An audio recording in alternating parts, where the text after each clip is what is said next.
VSKhSON, the All-Russian Social Christian Union for the Liberation of the People, commonly known by the acronym VSKhSON ВСХСОN, was an underground anti-Soviet organization operated in the Soviet Union between 1964 and 1967. The union was founded by Leningrad State University alumni in February 1964 and counted 28 members and 30 candidates. VSKhSON ideology was named social Christianity and has its roots in the third position of neither communism nor capitalism. It was aimed to project Christian ethics on a reformed social and economical structure of Soviet society.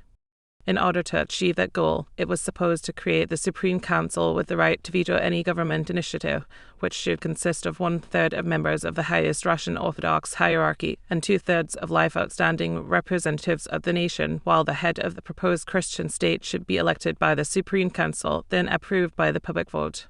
VSKhSON members stood for the abolition of Soviet totalitarianism and the resurrection of a healthy balance between the individual, society, and government, and the resurrection of the individual versus Soviet collectivism.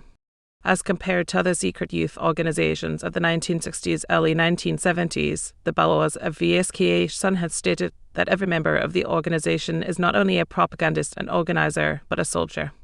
In many ways, the organization can be compared to the White and Grey National Alliance of Russian Solidarists.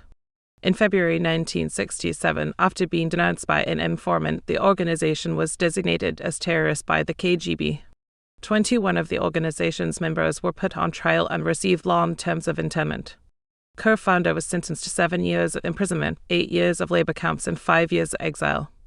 After returning to Russia in 1992 from exile in Germany, Algatsov continued a life of political activism. The organization's founders, Igor Algatsov, Yevgeny Vagin, Mikhail Zada, and Boris Averichkin, have not been rehabilitated. The Presidium of the Supreme Court of Russia affirmed the validity of the guilty verdict and sentence of VSKhSON members on 20 November 1996.